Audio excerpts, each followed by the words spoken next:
그러면 지금부터 제8차 생명의학기 세미나 2부 과장을 맡아주실 분을 소개하도록 하겠습니다. 연세대학교 의과대학 김명수 교수님과 생명의학기 이사이신 삼성서울병원의 홍승희 원내대표께서 맡아주시도록 하겠습니다. 큰 박수 부탁드립니다. 네, 안녕하세요. 연세대학교 김명수입니다.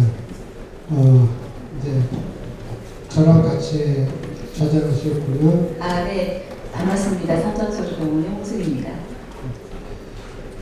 일부에서 우리가 얘기했던 거는 교육에 관한 건데, 교육에 관한 거는 약간 좀 머리를 써야 되고 가슴으로 해야 되는 거라면, 이분은 장기식 현장의 코디네이터 교육으로 해가지고 이제 발로 뛰는 사람들의 얘기를 좀 해야 되겠습니다. 그래서 아마 발표하시는 분들도 아마 제가 발표 자료를 보니까 너무 리얼한 내용이 많더라고요. 그래서 이분은 우리가 모두 다 공감할 수 있는 그런 제목으로 진행을 하도록 하겠습니다. 그래서 이분은 우리가 이제 코디네이터 경험을 해가지고 세 분의 연자가 준비가 되어 있고요. 첫 번째는 내사장기기증 현장에서의 장기식 디스카드에 관한 이슈를 김시연 코디네이터 선생님께서 발표를 해주시겠습니다. 박지연. 죄송합니다. 성을 바꿨네요. 죄송합니다. 제가 원래 김씨라서 모든 성을 박지연 저희 코디네이터 선생님은 카톨릭대학교 간호대학교 졸업하셨고요. 그리고 연세대학교 임상간호대학원에서 석사학위에 취득하셨습니다. 그동안 서울성모병원 내과중환자실, 다음에 장기식센터 코디네이터로 근무하셨고요. 최근에는 그 장기식 코디네이터 협회에 교육이사를 맡고 계십니다. 생각보다 교육이사가 무지에 높은 자리더라고요. 제가 보니까는. 그래서 박재현 코디네이터 부탁드리겠습니다.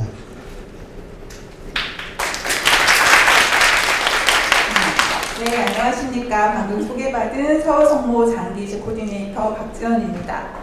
이런 훌륭한 자리에서 발표할 수 있는 기회를 주셔서 너무나 감사드립니다. 너무나 떨리는데요. 제가 준비한 내용을 잘 말씀드릴 수 있도록 최선을 다하겠습니다. 일단 뇌사 장기기증 현장에서의 장기 디스카드 관련 이슈라는 주제로 장기 미사용 문제와 개선 방안에 대한 내용을 말씀드리겠습니다. 장기 미사용은 단순히 의료 기술의 문제가 아니라 기증자와 유가족 존중, 그리고 환자의 생존 기회와 연결되어 있는 아주 중요한 사안입니다. 그렇기 때문에 이렇게 장기가 미사용이 되는 그런 원인을 알고 서로 어떻게 하면 잘 해결해 나갈 수 있는지 그런 방안을 찾기 위해 같이 노력하는 자리, 그런 주제로 저에게 주제를 주셨다고 생각하고 내용을 한번 준비해 보았습니다. 여러 선생님들 너무나 잘 알고 계시겠지만 한국장기조직기증원 연간 보고서에 따르면 이식 대기자 수는 매년 그 수가 증가해서 2023년 기준 약 43,000여 명이 대기하고 계십니다. 그에 반해서 뇌사 기증자분은 매해 증감을 반복을 하고 2023년 483명 정도로 정체하고 있는 상황입니다. 이러한 상황에서 많은 환자분들이 이식 대기 중에 이식을 받지 못한 채 사망을 하시고 계시는 상황입니다. 이렇듯 특히 심장과 폐장을 대기하시고 계시는 환자분들은 뇌사 기증자 분의 그 장기를 통해서만 장기를 확보할 수가 있기 때문에 뇌사 장기 기증 활성화는 무엇보다도 중요하다고 말씀드릴 수 있겠습니다.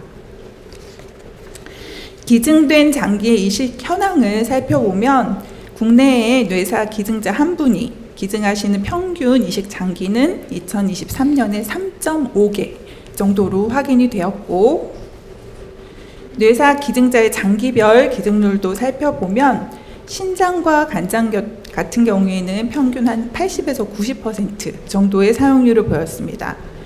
심장과 폐장애 같은 경우에는 매년 이제 기증률이 조금 증가하고 있기는 하지만 한 30에서 40%의 기증률을 보이고 있고 폐장은 10% 정도의 기증률을 보이고 있습니다.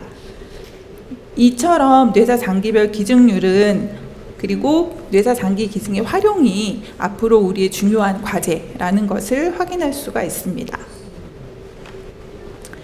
뇌사 장기 기증 이식과 활성화를 위한 첫 번째 방법은 장기 기증 동의율을 향상시키는 것입니다. 뇌사 추정자 신고제의 정착, 그리고 유가족 지원 및 예우 확대, 생명 나눔 홍보 및 교육은 너무나 필수적입니다. 이렇게 뇌사 동의율이 향상이 돼야지 기증자 문이 넓어지고 그래야지만 이식 활성화를 시킬 수 있습니다. 두 번째는 기증자 선택 기준 확대입니다. 순환정지 장기 기증 그리고 확장 범주 기증자의 장기 기증의 적극적인 활용이 그것이라고 할 수 있겠습니다. 지금 장기가 부족한 국내 현실에서 이 기증자 선택 기준의 확대는 가장 핵심적인 전략이라고 할 수 있겠습니다.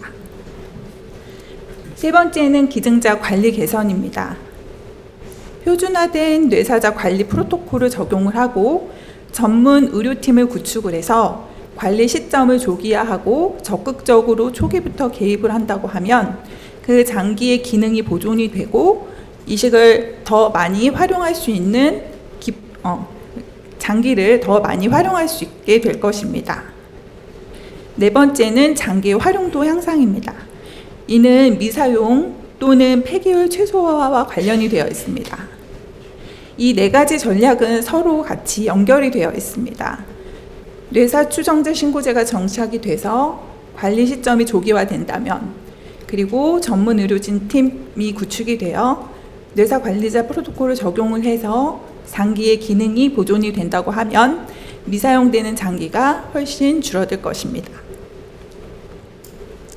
뇌사 장기 이식 과정을 한번 살펴보도록 하겠습니다.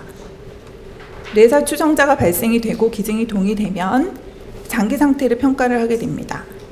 그리고 이식 대상자를 선정을 하고 적출, 수술, 이식 전 장기 상태를 확인하여 이식까지 이루어지게 됩니다. 그런데 각 단계에서 여러 가지 이유로 장기가 미사용이 되거나 폐기가 되는 경우가 발생합니다. 장기 상태 평가 단계에서 고령의 기증자이거나 혹은 확장 범주 기증자의 경우에는 장기가 미사용이 되기도 하고요. 또 이식 대상자 선정 과정에서 교차 반응 검사가 양성이 나온다든지 혹은 이식 대기자의 상태 악화, 그리고 차순위 대기자의 준비 부족 등으로 인해서 장기가 미사용되기도 합니다. 이렇게 기증자와 수혜자의 문제뿐만이 아니라 환자가 외인사인 경우에는 장기 검시 전 적출 확인 승인이 필요한데 이런 검시 전 적출이 불승인이 되거나 혹은 조건부 승인이 되어진 경우에도 장기가 사용되지 못하는 경우가 발생합니다. 제가 2020년도에 발표된 국내 뇌사자로부터의 심장이식 활용에 대한 논문을 조금 찾아보았습니다. 2010년부터 2019년까지 뇌사 기증자 수는 4,401명이었습니다. 그 중에 심장이 기증되어 이식된 경우는 1,383건으로 약 31.4%를 차지하였습니다. 근데 2016년에서 2019년도까지는 국내 뇌사 장기 기증자가 줄었었던 상황입니다. 근데 그에 비해서 2016년도부터 2019년도에 심장 이식은 증가를 했는데 이는 심장의 활용도가 증가하였기 때문입니다. 그리고 심장과 폐 이식 대기자 선정 기준이 2023년도에 좀 개선이 되었습니다. 그래서 심장, 폐 기증률을 높이기 위해서 확장 범주 기증자의 세부 기준을 약간 상향을 하고 장기 상태를 파악하기 어려운 조항은 삭제를 하였습니다. 그래서 보시는 것처럼 기증자 연령에 대한 제한도 없어지고 또 심폐소생을 받았었던 경우에 확장 범주 대상자에 선정이 되었었던 것도 내용이 다 삭제가 되었습니다. 그래서 이처럼 각 장기의 심장의 장기는 이식을 수혜받는 기관에서 판단을 하도록 하였습니다. 2023년 이렇게 개선이 시행된 이후 서울성모병원의 심장이식 현황에 대해 제가 좀 살펴보았습니다. 2023년 이전에 시행이 되기 전에는 30대 이하의 기증자에서 절반 이상의 심장을 받았습니다. 그런데 개선이 된 후 2023년 이후에는 40대 이상의 기증자가 과반을 차지하였고 60대 이상의 기증자로부터도 심장을 이식받았습니다. 물론 이 심장을 기증받은 저희 환자분은 아직도 심장 기능이 정상적으로 기능하고 잘 생활하고 계십니다. 물론 이렇게 확장 범주 대상자의 기증자의 장기를 받은 환자의 경우에도 계속적인 관리가 필요한 것은 사실입니다. 다음은 간장의 경우를 좀 말씀드리겠습니다. 간장의 경우에는 간이 상태 불량인 경우 장기 적출 과정에서 포기가 되는 경우가 많이 있습니다. 그렇지만 그 간장의 장기 상태에 대해서 서로 평가 기준이 다를 수 있습니다. 이식 대기자의 상태도 다를 수 있고 그렇기 때문에 국립장기조직혈액관리원에서는 선순위 환자가 기증자 상태 불량으로 이식을 받지 못하는 경우에 아래 5순위 기관에 연락을 해서 각 장기의 상태를 보고를 하고 이식을 희망하는지 여부를 확인을 하게 됩니다. 보시는 것처럼 선순위 기관에서 장기 상태 불량으로 장기 수혜를 포기했지만 그 아래 5번째 기관에서 이식을 희망을 하여 성공적으로 이식을 진행을 한 경우도 있습니다. 그리고 5개 차순위 기관에서 만약에 장기 상태 불량으로 다 포기를 하는 경우에는 더 이상의 다른 기관을 선정하지 않는다라는 규정이 되어 있습니다. 그렇지만 평소 선정 가능성이 낮은 후순위 이식 대기자에게 장기 이식의 기회를 제공하기 위해서 차순위의 5기관이 포기를 하게 되면 뇌사를 관리하고 있는 기관에 우선권을 부여를 해서 뇌사 관리기관에서 이식을 희망하면 그분이 수혜를 받을 수 있도록 유연하게 적용을 하고 있습니다. 그래서 보시는 것처럼 5개 이상의 기관에서 장기 수혜를 포기를 했지만 뇌사를 관리하고 있는 병원의 환자가 이식을 받은 경우도 있습니다. 그리고 이렇게 현장에서 기증된 장기를 잘 이식하기 위해서 많은 노력을 기울이고 있고 또 교차 반응이 필요한 장기가 있습니다. 신장, 췌장 혹은 심폐장의 경우에 교차 반응 검사에 소요되는 시간이 4시간에서 6시간, 길게는 7시간에서 8시간까지 소요가 됩니다. 그렇기 때문에 신장에서 각각 신장의 10명의 대기자, 그리고 심폐장, 췌장의 경우에는 5명 이내의 대기자가 한꺼번에 교차 반응 검사를 진행을 하게 됩니다. 이 중에서 선순위로 선정된 환자분이 병원에 방문을 해서 필요한 경우에는 자체 교차 반응 검사도 진행을 하고 이식 전 검사를 진행을 하게 됩니다. 이러한 시간도 4시간 이상이 소요가 됩니다. 그런데 이러한 검사를 진행을 하다가 이식 대상자의 건강 문제 혹은 교차 반응의 양성 문제 그리고 갑작스럽게 준비하던 환자의 이식 거부 여러 가지 상황으로 선순위로 준비하던 분이 갑자기 이식을 못 받게 되는 상황이 발생하기도 합니다. 그래서 그런 상황을 최소한으로 줄이기 위해서 노력을 해야 하지만 부득이하게 그러지 못하기 때문에 차순위 혹은 차차순위 환자를 준비를 하게 됩니다. 그래서 이렇듯 장기 이식이 잘 이루어지기 위해서 각 관련 분야에서 아주 세심하게 노력을 하고 있습니다. 그래서 국립장기조직혈액관리원에서는 선순위 이식 대상자를 선정을 하고 보셨던 것처럼 차순위 이식 대기자를 준비를 하게 됩니다. 또 장기 매칭 프로그램에 대해서 지속적으로 어떻게 하면 좋게 만들 수 있을지 개선을 활동을 하고 계시고 앞으로도 계속적인 개선 활동이 필요합니다. 또 장기 이식 의료기관에서는 신속한 이식 대기자를 확정을 해서 혹시라도 장기를 수혜받지 못하는 경우를 대비하여 신속하게 확정도 해주고 차순위 환자가 준비할 수 있는 시간도 주어야 합니다. 또 갑작스럽게 선순위로 준비를 하다가 환자가 이식을 못하겠어요, 거부합니다 라고 하는 그것을 상황을 최소한으로 줄이기 위해서 초기 이식 의사 결정 과정에 환자의 적극적인 참여가 필요한 상황입니다. 그리고 뇌사를 관리하고 있는 호포 그리고 코디네이터는 장기 평가를 위해서 기증자의 적극적인 검사가 필요합니다. 또한 기증자가 갑작스럽게 상태가 변하거나 또 진행 상황에 여러 가지 변화가 있을 경우에는 관련 의료기관에 신속하게 공유를 해주어야 합니다. 또 장기 적출과 이식 전 장기 상태 확인의 경우에도 장기가 미사용되거나 폐기가 되는 경우가 발생을 합니다.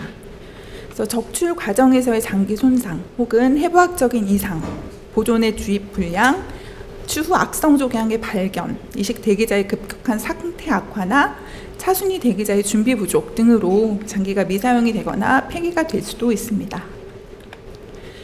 2018년부터 23년까지 적출 후 사용되지 않은 장기 현황을 살펴보았는데요.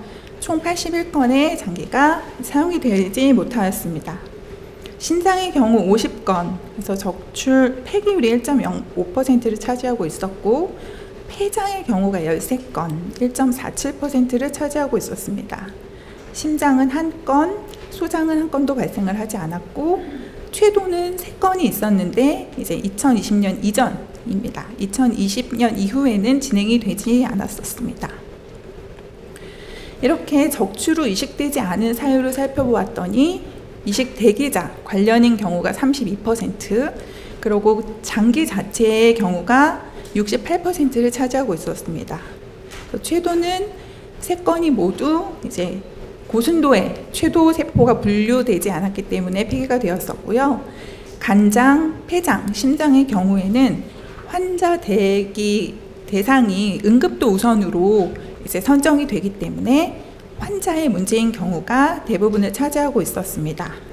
그리고 신장, 췌장의 같은 경우에는 기증 장기 자체의 관련 문제로 이식이 되지 못하였습니다.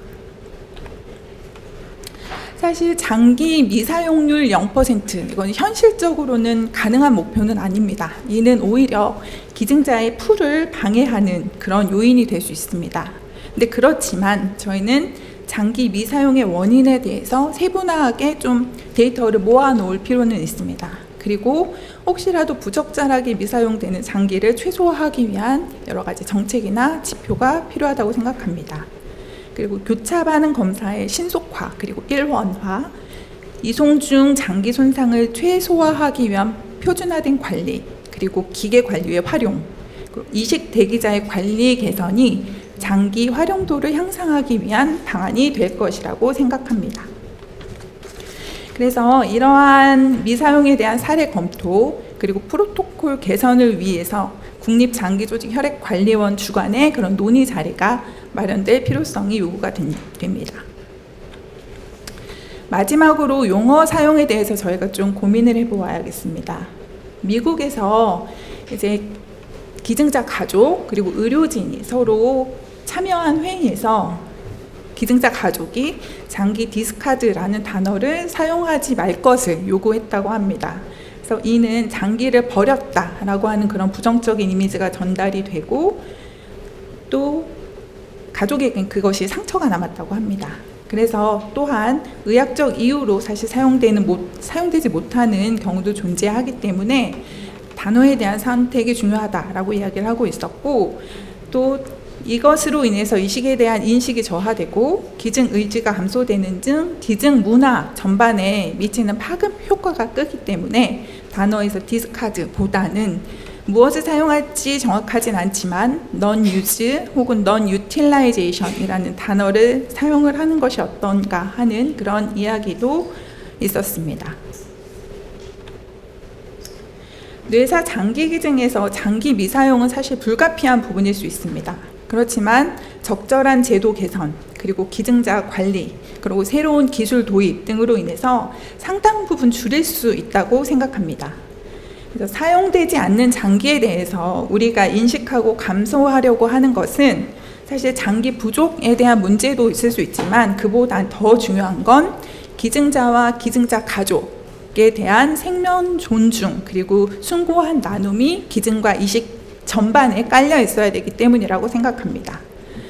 기증된 장기를 최대한으로 이식해서 누군가에게 새로운 삶을 선물하는 것은 기증자와 기증자 가족에게 가장 큰 의미가 될 것입니다. 네, 방청해 주셔서 감사합니다.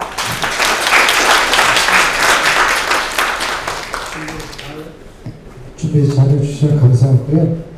이번엔 같은 내용으로 3개 연재가 발표가 되기 때문에 3개 연재를 한꺼번에 다 들은 다음에 종합 디스커션을 세션 라인 내에 진행하겠습니다. 감사합니다. 네, 다음 연자 소개해드리겠습니다. 다음은 내사 신장이식 대기자 관리 이슈에 대해서 일산대병원 장혜원 코디네이터 선생님께서 발표해 주시겠습니다. 장혜원 선생님은 인제대학 강화로 졸업하시고 현재 인제대학 일산대병원 장기이식센터에서 근무 중이십니다. 현재 장기이식고객협회 총무이사로 굉장히 열심히 활동 중이십니다. 발표 부탁드리겠습니다. 안녕하십니까. 인제대학교 일산백병원 장혜원 코디네이터입니다. 저희까지 나오기 전까지는 안 떨렸는데 지금 갑자기 너무 떨려가지고 심장이 터질 것 같아요. 네, 안녕하십니까. 저는 인제대학교 일산백병원 장혜원 코디네이터입니다. 제가 발표할 내용은 내사자 신장이식 대기자에 대한 관리 이슈인데 장기이중 활성화와 기증 이식 대기자가 어떤 연관관계가 있을까라고 생각할 수도 있을 것 같은데 사실은 제가 이제 17년 동안 코디네이터 업무를 하다 보니까 이식 대기자가 관리를 잘하고 효율적으로 관리를 해야지만 이식하고 난 다음에도 그 장기를 오랫동안 잘 사용할 수 있더라고요. 그리고 환자분의 그 성공률도 훨씬 더 좋더라고요. 그래서 제가 그동안 저희 교수님들하고 신장이식 대기자 관리를 하면서 느꼈던 거, 그 다음에 앞으로 조금 더 효율적으로 어떻게 관리를 하면 좋을지 여기 있는 선생님들하고 거기에 대한 고민을 같이 해보고자 합니다. 현재 코너스 통계를 보면은 신장이식 평균 대기 기간은 통계 연보에는 평균 7.75년이라고 되어 있는데 임상에서는 평균적으로 이식을 기다리는 환자분 이식 대기 시간은 10년 이상을 훨씬 더 넘고 있고 그런 환자분들이 훨씬 더 많습니다. 이렇게 긴 대기 시간에서 환자들은 심혈관 질환이나 암, 합병증 같은 여러 가지 문제로 인해서 이식의 기회를 잃는 경우도 적지 않습니다. 따라서 단순히 이식 대기자 명단을 유지하는 게 아니라 체계적으로 이식 대기자를 관리하는 게 필요하다고 생각됩니다. 현실을 보면 대기자는 계속해서 늘어나고 있고 고령화는 빠르게 진행되고 있는데 이런 고령화에 따라서 고령화에 맞는 체계적인 환자에 대한 평가나 그런 게 없는 상황이고 이식을 관리하는 코디네이터 입장에서도 여기에 대해서 좀 생각해 볼 문제라고 생각이 들었습니다. 말기 신부전 환자는 꾸준히 늘어나고 있고 투석 환자의 생존율은 계속해서 향상되고 있지만 실제로 한 해에 내사자 신장 이식을 받는 환자분들은 700명 내외 정도밖에 되지 않고 있습니다. 매년 이식을 대기하기 위해서 신규 등록자들은 늘어나고 있지만 기증자가 적기 때문에 대기 기간은 계속해서 늘어나고 있고 또 하나 중요한 변화는 우리나라가 25년부터 초고령화 사회로 접어들면서 점점 이식 대기자의 연령도 고령 대기자가 늘어나고 있는 실정입니다.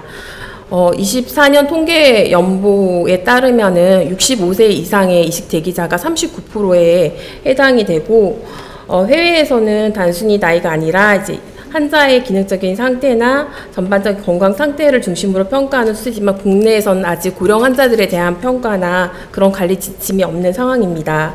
고령 환자들은 여러 가지 동반 질환이 많고 면역 저하와 합병증 관리와 특수증이 있어 맞춤형 지침이 필요한 상황입니다.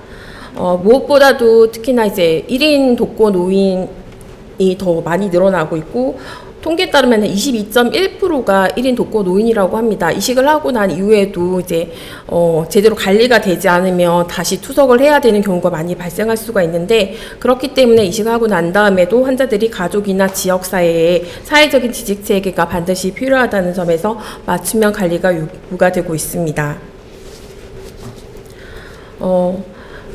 내사자가 없기 때문에 계속해서 대기 시간이 길 수밖에 없는 상황이고 이거는 장기적으로 지금 현재도 계속해서 늘어나고 있고 대기 기간이 길수록 환자분들의 합병증 증가와 삶의 질이 계속 저하가 떨어지고 사회 경제적인 부담이 계속 커지는 악순환이 반복되고 있는 상황입니다.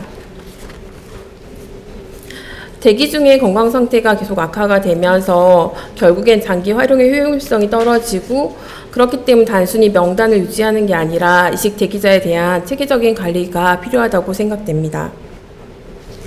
현행 이식 대기자 검사 기준을 보면 코너스 검사 지침에는 필수 검사 항목에 대한 제시만 있을 뿐이지 혈전 검사를 2년 주기로 하라고 명시만 되어 있을 뿐이고, 추가적인 검사나 정기적인 재평가에 대한 어떤 기준이나 지침도 없습니다. 하지만 환자의 건강 변화는 제때 확인하기 어렵고 결국 명단에 이름만 리스트만 남아있는 경우도 많습니다. 그렇기 때문에 환자의 건강 상태를 꾸준히 관리해서 장기적으로 장기간의 대기로 인한 환자분의 건강 악화를 막고 제한된 장기가 자원을 효율적으로 활용해야 된다고 생각됩니다. 이를 위해서는 표준화된 대기자 관리 가이드라인을 마련하고 다양한 관점에서 개선 방안을 모색할 필요가 있습니다.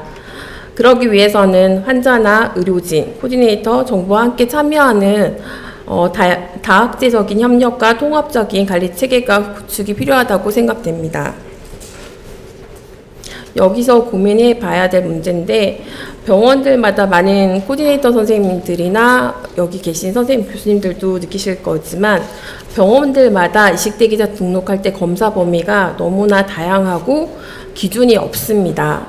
그리고 표준화된 지침이 부족하고 환자에 대한 재평가 기준이 없고 정기적인 업데이트, 환자분의 건강 상태에 대한 업데이트가 부족합니다. 그리고 고령 환자에 대한 관리에 대한 지침이 없는 실정입니다. 그렇기 때문에 정책적으로 코너스 주도의 표준 프로세스가 제도화될 필요성이 있다고 생각이 됩니다.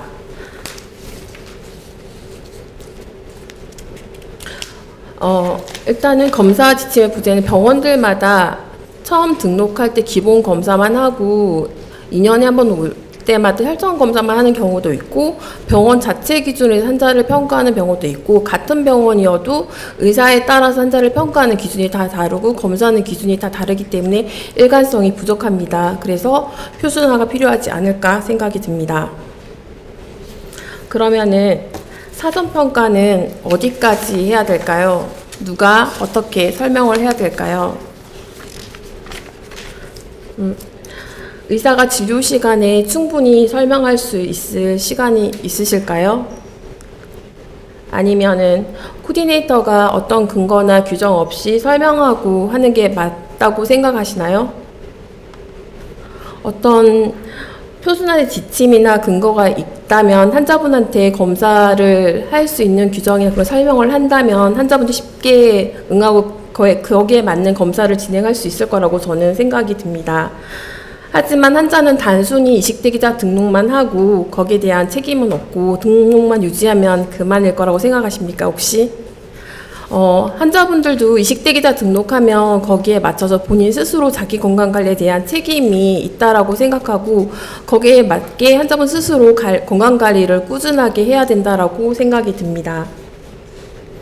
그렇지 않으면은 모든 부담이 코디네이터에게 쏠리게 되고, 현재도 코디네이터들은 이식대기자 유지하기 위해서 혈전 검사를 하도록 환자분한테 하루 일과 중에 하나가 수차례 환자들한테 전화를 돌리는 경우가 많습니다.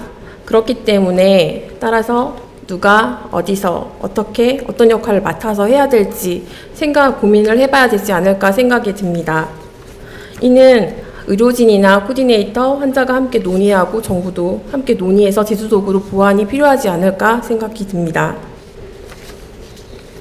효율적인 대기자 관리를 위해서는 표준화된 사전 평가 체계가 필수적이고, 이는 이식 성공률을 높일 수 있고 불필요한 대기를 줄일 수 있고, 최근에 차순위 대기가 되게 많은데 이렇게 사전 검사를 미리 진행을 하고 있고 어느 정도 재평가를 하고 있었다면 수술하기 1시간 전에 차순위 대기를 할 거냐고 그렇게 전화 왔을 때 검사는 아무것도 안 돼 있는 상태에서 검사를 다시 입원해서 할지 말지 많이 고민되시잖아요. 미리 검사를 어느 정도 환자에 대한 평가가 된다면 좀 더 아까 얘기했던 디스카드도 줄이고 그러지 않을까라는 생각이 듭니다. 현재 한국은 재평가 제도가 미비하고 대기자 건강 상태에 대한 추적이 부족합니다. 병원별 자체 관리 기준에 의존하고 있는 상태고요. 그렇기 때문에 재평가가 주기가 제각각이고 병원에 따라서 진행하고 있습니다. 그래서 불필요한 대기자를 제거하고 이에 따라서 장기 활용의 효율성을 증가할 필요가 있다고 생각이 듭니다. 우리나라가 고령화 사회로 접어들고 고령의 이식 대기자가 점점 늘어남으로 인해서 고령 대기자에 대한 맞춤형 접근이 필요하다고 생각이 됩니다. 나이 자체는 이식의 금기 사항은 아니지만 실제 나이보다 생리적인 나이나 아니면 기능적인 상태를 평가하고 거기에 맞는 평가가 중요하다고 생각합니다. 그리고 고령화에 대한 명확한 평가 기준이 없기 때문에 의료진이 대기자 명단에서 환자 자체를 제외하기도 어려운 상황이기 때문에 단순하게 정말 이분이 계속 대기자를 유지를 해야 될지 말아야 될지 의문을 가질 경우가 되게 많은데 어떤 항목이나 그런 평가가 없기 때문에 저희가 함부로 환자를 드랍시킬 수도 없는 상황이기 때문에 그런 관리팀이나 기준이 마련되었으면 합니다.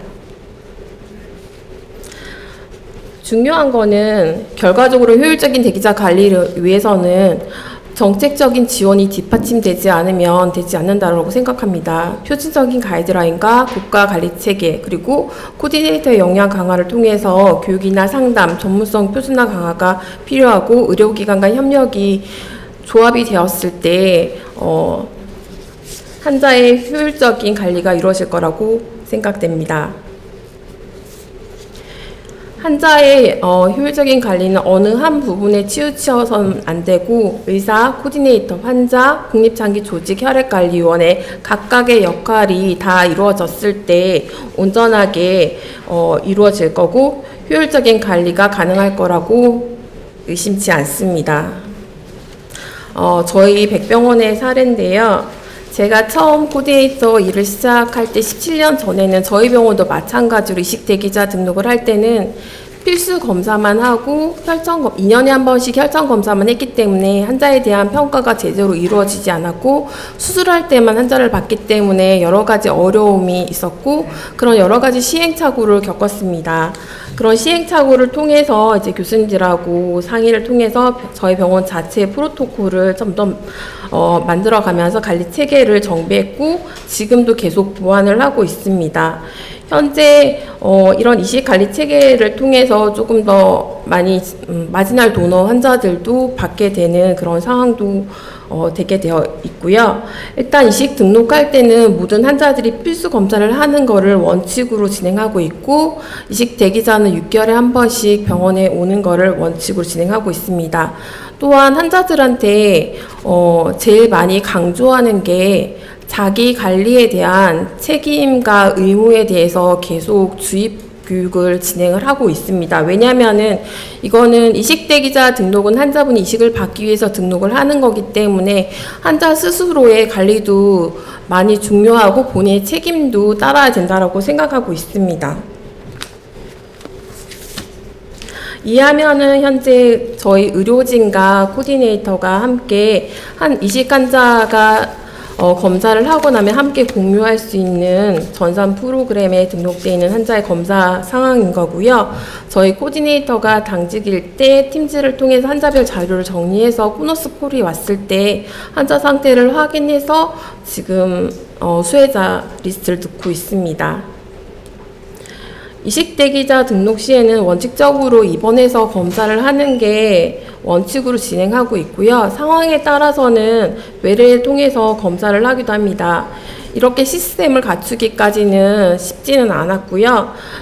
신규 등록 환자는 쉽게 환자분들이 받아들이지만 오래전에 등록한 환자들은 검사를 하라고 말씀을 드리면 왜 갑자기 이 검사를 하라고 하냐고 의문을 제기를 하기도 합니다. 그리고 공단에 국가검진이 있어서 하시라고 말씀드리면 의외로 공단 국가검진을 하는 병원에서 추석 환자라고 위내시경이나 대장내시경 수면으로 안 해주는 병원이 의외로 많습니다. 그래서 제대로 안 하고 또 거기 개인 투석실에 사는 환자분들은 그 투석병원에서 나는 내 건강관리 거기 다 하고 있다라고 그렇게 오해를 하는 환자들이 대다수이기 때문에 이런 거에 대해서 계속 주지를 시키고 있고 검사를 하도록 하고 있는데, 이런 검사를 하고 난 다음에 그 이후에 관리는 환자분의 몫이기 때문에 환자분 스스로 계속 관리를 하라고 안내를 드리고 있습니다. 그리고 협진을 통해서 캔서 스크린을 저희는 다 진행을 하고 있고요. 생각보다 캔서 스크린을 했을 때 암이 발견되는 빈도가 되게 높았었고요. 갑상선 초음파 원래 필수 검사가 아니었는데 23년도에 그 갑상선 초음파 생체 이식하실 준비하려고 했던 분이 검사를 했는데 갑상선 암이 나오면서 그 이후에 환자들 갑상선 암 초음파 필수로 진행을 했는데 그 해에 5명의 환자한테서 갑상선 암이 발견돼가고 지금은 필수로 다 진행을 하고 있고, 저희 병원도 마찬가지 바로 진행할 수가 없기 때문에 안 되면 다른 개인 병원에 가셔서라도 검사를 하고 결과지는 가져오셔서 저희한테 보여달라고 그렇게 얘기를 하고 있습니다. 그리고 웨이팅 리스트 5년 정도 되면은 비뇨기과 협진받아 시스토스코프를 다 진행을 하고 있습니다. 또 하나, 네, 저희는 이식 대기자들한테 예방접종에 관련해서도 코디네이터가 좀 관리를 하고 있는데, 어떻게 보면 이게 너무 많이 하는 거 아닌가라는 생각인데, 사실은 저도 힘들어요. 힘든데 힘든 면이 없지 않아 있는데, 왜 이렇게 하게 됐냐면, 저희 병원 이제 투석을 하고 다른 개인 병원에 가셔서 이제 예방접종을 하라고 설명을 드렸는데, 그 개인 병원에서 비형간염 예방접종이 약이 없어서 예방접종 못했다고 환자분이 그렇게 하시더라고요. 그래서 그때부터 챙기기 시작했고, 일단은 저희가 필수로 하는 예방접종은 이 리스트여서 이걸 같이 교수님들하고 공유하고 있고 환자분들이 올 때마다 얘기하고 있는 상황이고, 사실은 싱글릭스는 되게 고가의 예방접종 약이잖아요. 그래서 필수로 환자들한테 강요할 수는 없기 때문에 될 수 있으면 여유가 되시면 맞으시라. 대신에 다른 개인병 가면 조금 더 저렴할 수 있으니까 저렴한 곳에 있으면 거기 가서 맞으시라고 그렇게 안내를 드리면서 관리를 하고 있습니다. 이렇게 내사자 관리를 저희가 하고 있는데, 일산백병원은 신장내과, 외과 코디네이터와 좀 소통을 많이 하는 편이고요. 일단 내사자가 발생했을 때 저희는 일단은 모든 이식 대기자는 신장내과에서 관리를 하고 있습니다. 관리를 하고 있고, 그 다음에 이식을 했을 때는 외과로 이제 넘어가고, 이제 그 후에 3개월 지나면 다시 신장내과로 넘어가는 그런 구조로 되어 있는데, 마지날 동원안의 환자나 상태는 그런 걸 봤을 때 교수님이 코디네이터 의견을 물어보고 하기 때문에, 왜냐하면 환자분하고 교수님 외래에서 얘기했던 그런 그 소통 저희하고도 공유하고, 저도 환자분하고 상담하고 난 이후의 사항을 공유를 하고, 그렇게 하면서 환자 관리를 꾸준히 하면서 마지나 돈으로가 생겼을 때도 환자분들 충분히 했을 때도 환자분이 충분히 그걸 받아들이고 그래서 이식을 하고 있고, 그래서 저희 병원이 마지날 도너 이식이 일반 이식보다는 조금 더 많은 퍼센테이지를 차지하는 것 같습니다. 결론은 단순히 이식 대기자는 명단만 유지하는 게 아니라 이식 대기자의 건강 상태를 지속적으로 관리하는 게 좋을 것 같고, 이건 저희가 센터가 대기자가 적기 때문에 가능할 수 있고, 빅센터처럼 뭐 대기자가 4,000명, 5,000명인데 이렇게 하실 수는 없으시죠. 근데 그건 이제 거기에 맞춰서 이제 환자 관리를 하실 수 있는 거고요.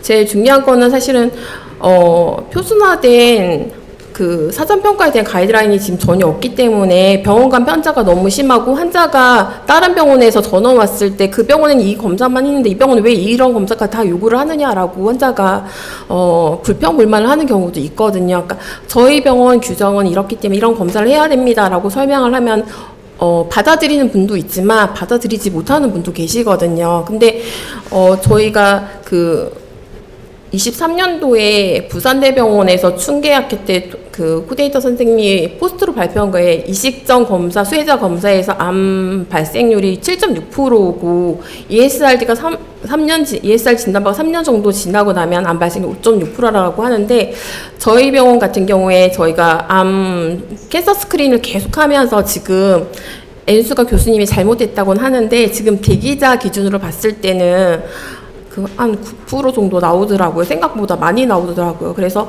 캔서 스크린에 더 집중해서 검사를 진행하고 있는 것 같습니다. 그래서 정기적인 평가가 중요하고 정기적인 평가 주기는 꼭 2, 3년 주기가 아니더라도 좀 환자분에 대한 평가가 필요할 거라고 생각되고 현재 점점 고령화 사회로 접어드는데 고령 환자에 대한 맞춤형 접근이 전혀 없고 여기에 맞는 맞춤형 접근이 필요할 것 같습니다. 또한 이식대기자 등록 환자들은 등록만 하면 끝났다라고 생각하는 경우가 너무나 많습니다. 등록 환자분들은 등록이 끝난 게 아니라 그분들은 등록하고 이식을 받기 위해서는 본인의 책임이 있다라고 생각하기 때문에 거기에 대한 교육과 상담이 좀 많이 강화돼야 될 필요가 있다고 느낍니다. 효율적인 대기자 관리는 환자와 의료진이 함께 나가는 길이라고 생각이 되고 이식 전 스스로 자기 관리를 잘하는 환자일수록 이식받고 난 이후에 이식받은 장기를 오랫동안 잘 관리하고 더 오랫동안 유지를 하는 것 같습니다. 이상입니다. 감사합니다.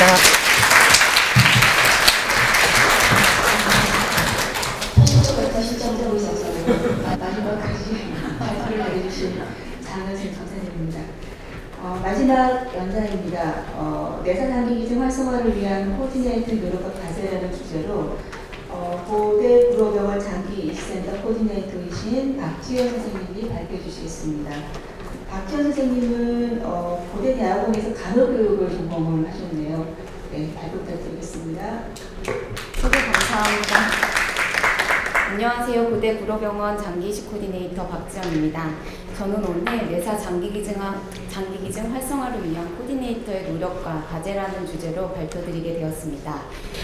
이 자리에 계신 많은 선생님들께서는 저보다 훨씬 오랜 시간 더 큰 노력으로 해당 과제에 대해서 고민하고 진행해 오셨을 거라 생각합니다. 제 발표는 한 병원의 코디네이터의 단순한 경험담으로 가볍게 들어주시고 이후에 더 좋은 조언과 피드백 부탁드립니다. 생명의 다리가 되어 생명을 잇는 다리 뒤에는 여기 계신 선생님들의 보이지 않는 노력과 도전이 있었으며 지금도 진행 중입니다. 발표 내용은 다음과 같습니다. 먼저 고대 구로병원의 장기이식센터의 연역을 간단히 말씀드리겠습니다. 고대 구로병원은 2010년 호프 지정을 통해 뇌사판정 대상자 관리 전문기관으로 공식적인 출발을 했습니다. 2011년 제가 첫 코디네이터로 첫 발을 내딛었고 2016년에는 한국장기조직기증원과 협약을 통해 뇌사 관리를 시작하였습니다. 2017년 원내에서 장기식 상담실이라는 명칭에서 정식 센터로 승격되어서 병원 내 입지는 조금 강화되었고 2018년에는 늘어난 업무를 반영해서 코디네이터가 충원되었습니다. 드디어 2024년 추모의 벽이 설치되어 새로운 전환점을 맞이했습니다. 저는 2007년 중환자실 간호사로 입사하여 근무하다가 2011년 12월에 갑작스러운 공백으로 인해 장기식 코디네이터가 되었습니다. 당시에 나름 5년차 중환자실 간호사로서 야간 근무 적응력도 높았고 업무 노하우도 충분했습니다. 하지만 새로운 도전 에너지는 그만큼 줄고 있었을 때였습니다. 그런데 크리스마스 나이트 근무 중에 해당 모집 공고를 보았고 왠지 모르게 갑작스럽게 도전 의욕이 솟아서 지원서를 작성했고 그렇게 제 코디네이터 인생이 시작되었습니다. 처음 명함을 받았을 때는 참 뿌듯했습니다. 부모님께도 전달하고 내 현실은 정말로 배틀필드였습니다. 매일이 디데이 같은 긴장 속에서 동료들 사이에서는 신입 저승사자라는 별명까지 붙으며 험난한 여정이 시작되었습니다. 첫 업무 중 하나는 CPR 환자 보호자에게 명함을 전달하라는 지시였습니다.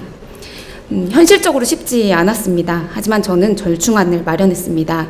응급실 EMR 시스템을 통해 CPR 자동 알림 시스템을 구축해서 문자로 환자 도착 알림을 받고 곧바로 보호자에게 접근하기보다는 응급실 의료진 접촉을 먼저 하고 환자 상태 확인 후에 중환자실로 이송되었을 때 보호자에게 다가가는 방식으로 프로토콜을 만들었습니다.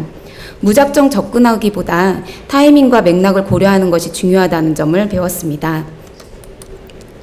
뇌사 기증자에 대한 보호자 상담 시도는 늘 성공적이지만 않았습니다. 뇌사 추정자 전자통보 시스템이 도입되기 전에 저희 병원은 원내 OCS 뇌사 추정자 팝업 시스템을 자체적으로 구축해서 뇌사 가능성이 있는 환자 상태를 확인하곤 했습니다. 그 당시에 한 환자분이 7남 1녀 중 막내 따님이셨는데 저는 법적 선순위 동의권자인 배우자분께 먼저 연락을 드려서 기증 상담에 대한 안내를 진행했습니다. 하지만 이 사실을 알게 된 오빠분들이 병원으로 몰려오셔서 저에게 거센 항의를 하셨고 심지어 제 뺨을 때리는 일까지 있었습니다. 당시엔 너무 당황스럽고 두렵기도 했습니다. 하지만 보호자분들은 우린 이런 얘기 들으려고 병원 온 거 아니다. 왜 이런 얘기를 하느냐라고 강하게 말씀하셨습니다. 저는 그날 상담실을 나오면서 법적인 동의권자만 확인하는 것으로 충분하지 않다는 사실을 뼈저리게 배웠습니다. 기증 상담은 단순히 법 조항에 맞게 진행하는 절차가 아니라 가족 전체의 정서와 분위기 그리고 그 순간의 맥락을 반드시 고려해야 한다는 것을 깨달았습니다. 특히 누구에게 어떻게 설명할 것인가 못지않게 언제 이야기를 꺼낼 것인가도 상담의 성패를 좌우한다는 것을 그때 처음 체감했습니다. 당시 환자분이 응급실에서 중환자실로 올라가고 나서 만 하루가 채 지나지 않은 상황이었긴 했습니다. 아무리 좋은 설명과 따뜻한 마음으로 가지고 접근해도 타이밍이 맞지 않으면 오히려 그 자체가 가족들에게 상처가 되고 의료진에 대한 불신으로 이어질 수 있다는 사실을 절실히 배웠습니다. 이 경험은 제게 큰 두려움이자 동시에 중요한 교훈이었습니다. 그 이후로 저는 상담을 시작하기 전에 반드시 보호자분들의 관계와 내원 분위기를 먼저 살피고 의료진과도 충분히 상의해서 지금이 적절한 시점인지를 점검하는 습관을 가졌습니다. 또한 상담이라는 것이 기증 동의서를 받기 위한 순간의 행위가 아니라 가족들이 환자의 상황을 받아들이고 기증이라는 선택까지 자연스럽게 이어질 수 있도록 돕는 하나의 과정이라는 것을 이해하게 되었습니다. 또 행정적인 절차를 거쳐서 제작된 배너가 원데이 배너가 되어서 하루 만에 민원으로 철거된 적도 있었습니다. 이 일로 단순히 결제를 받는 것이 아니라 향후 논란의 소지가 될 수 있는 부분을 기록으로 남겨야 한다는 교훈을 배웠습니다. 기록은 흔적이 되고 그 흔적이 나를 지켜주는 방패가 된다는 점을 깨달았습니다. 연명의료 중단제도 도입 전에는 원내 심폐소생술 금지 요청서에 장기기증 안내를 포함하려 했습니다. 하지만 위원회의 문턱을 넘지 못했습니다. 이 실패를 통해 제도와 사회적 분위기, 수용성이 맞물려야 가능하다는 사실을 배웠고 언젠가 다시 시도할 수 있으리라 다짐했습니다. 앞선 실패의 경험들을 통해 포기하지 않고 장기기증 홍보 및 내사 기증자분의 발굴을 위해 윤리적 균형과 시스템적 접근, 공감대 형성이 중요하며 또한 어떤 업무든 절차와 책임이 따른다는 것을 배웠습니다. 장기이식 코디네이터로 업무하면서 장기기증 활성화를 위해 국민적 인식 변화도 너무 중요하지만 뇌사 기증자를 직접 접촉하고 마주하는 의료진의 장기기증에 대한 인식 변화가 필요하다는 것을 절실히 느꼈습니다. 이제부터는 고대 구로병원에서 뇌사 장기기증 활성화를 위해 어떤 전략으로 의료진의 인식 변화를 이끌어냈고 또 그 결과가 어떠했는지 말씀드리겠습니다. 고대 구로병원의 장기기증 활성화를 위한 첫 도둠은 장기이식 상담실에서 센터로 승격되면서 시작되었습니다. 병원 내에서 정식 센터로 독립 예산을 확보할 수 있었고 홍보와 행사도 진행할 수 있었습니다. 그때부터 원내 의료진의 인식 변화를 위해 워크숍을 3년 주기로 열고 있습니다. 내년이 그 3주기가 되는 해로 이 자리를 빌어 미리 많은 관심과 참석 부탁드립니다. 세이버 스크린과 엘리베이터 포스터를 통해 의료진뿐만 아니라 고대 구로병원을 방문하시는 환자와 보호자에게도 일상 속에서 자연스럽게 기증이라는 단어를 접할 수 있도록 했습니다. 음악회나 전시회에도 참여하여 기증의 가치를 문화적으로 알렸습니다. 2017년에 장기이식센터로 승격된 이후 저희가 가장 먼저 두드렸던 사업이 바로 추모의 벽 제작이었습니다. 처음에는 디자인 구성 단계까지 진행되었지만 설치 장소에 대한 내부 반대 의견으로 결국 무산되었습니다. 이후 병원장님이 바뀌면서 다시 논의가 시작되긴 했지만 다시 처음부터 절차를 밟아야 했습니다. 솔직히 말씀드리면 여러 번 좌절하면서 과연 이 벽이 세워질 수 있을까? 라는 회의감도 들었습니다. 하지만 결국 이 사업이 성사될 수 있었던 배경에는 두 가지 큰 힘이 있었습니다. 하나는 장기기증 활성화에 대한 원내 의료진들의 인식 변화였고, 다른 하나는 본원의 첫 뇌사 장기기증자셨던 산부인과 전공의 고 한주환 선생님의 기증 30주기를 맞이한 특별한 시기였습니다. 이 두 가지가 공감대를 이루면서 추모의 벽 사업이 다시 추진될 수 있었습니다. 추모의 벽 제막식은 단순한 행사 이상의 의미를 가졌습니다. 고 한주환 선생님의 동생분과 바로 그분께 신장을 이식받아서 새로운 삶을 살고 계신 수혜자분이 나란히 자리하셨습니다.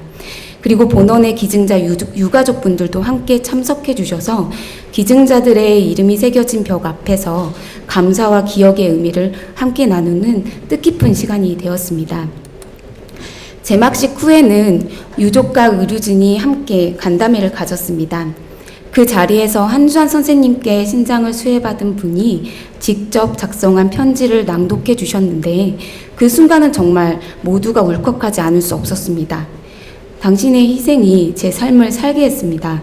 하루하루 감사하며 살아가겠습니다. 라는 그분의 목소리에는 말로 다 할 수 없는 진심이 담겨 있었습니다. 유족들은 그 편지를 들으며 눈물을 흘리셨고 의료진들도 모두 숙연해졌습니다. 그날은 기증의 가치가 얼마나 깊고 큰 것인지, 그리고 우리가 왜 이 길을 계속 걸어가고 있는지를 다시 한번 가슴 깊이 새기는 자리였습니다. 당시 영상 함께 보시겠습니다.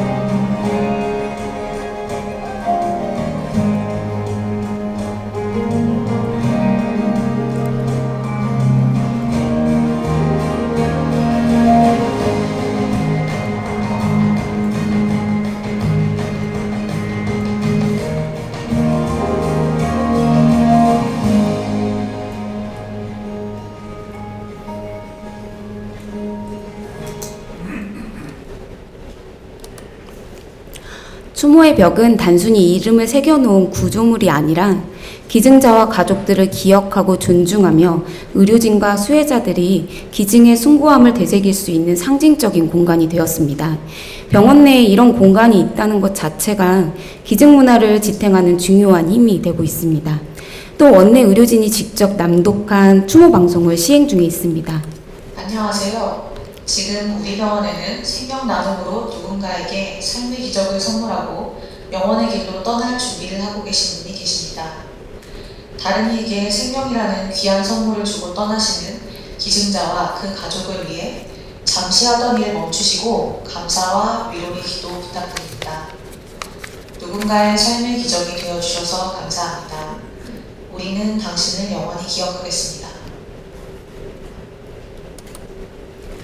올 초에는 처음 시행된 의료진이 함께한 아노워크를 통해 기증자 가족분께서 마지막까지 존엄하게 존중받았다는 위로를 받았고, 의료진도 내가 하는 일이 이렇게 의미 있구나 라는 자부심을 다시 느꼈습니다. 아노워크는 단순한 의식이 아니라 기증자와 가족에 대한 존중을 눈에 보이게 표현하는 강력한 메시지였습니다. 짧게 당시 영상 보시겠습니다.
10년 전만 해도 하루 만에 철거되었던 배너가 이제는 외래 데스크에 기증 홍보 리플릿이 비치될 만큼 분위기는 크게 바뀌었습니다. 제도와 시스템적 변화도 이어졌습니다. 2023년부터 시행된 내사추정자 전자통보 시스템은 초기에는 항의가 많았지만 지금은 과과에서 먼저 연락을 주는 협조적인 분위기로 바뀌었습니다. 방금 전에도 과에서 직접 연락이 와서 동의가 되면 식사를 못하고 갈 것 같습니다. 사이버 교육을 정례화하여 전 의료진이 기증을 이해하고 함께 움직일 기반을 만들었으며 앞선 심폐소생술 금지 요청서의 실패 경험을 발판 삼아 최근 연명의료 계획서 설명서에 기증 안내 문구를 삽입하는 성과도 있었습니다. 원내 의료진 인식 변화 및 장기 기증 홍보를 통한 장기 기증 활성화의 노력들의 결과로 고대 구로병원의 장기 기증률이 얼마나 상승했는지 그래프로 설명했으면 너무 멋진 발표가 되었을 것 같습니다. 하지만 기증자 발굴 노력이 곧 기증자 수의 증가로 이어지는 단순한 공식은 성립하지 않는다는 것을 배웠습니다. 현장에서 누구보다 여기 계신 선생님들이 더 절실히 느끼고 계실 것이라 생각합니다. 누군가는 기증을 설득의 영역이라고 할 수 있습니다. 하지만 저는 지속적인 공감이라고 믿습니다. 기증자와 보호자에 대한 공감뿐 아니라 함께 근무하고 있는 동료와 의료진의 공감이 쌓일 때 기증이 활성화될 수 있습니다. 작은 홍보 활동들이 가랑비에 옷 젖듯 의료진의 마음을 바꿔왔습니다. 이제 그 물결이 환자와 보호자에게도 닿기를 기대하며 제 발표를 마치겠습니다. 경청해 주셔서 감사합니다.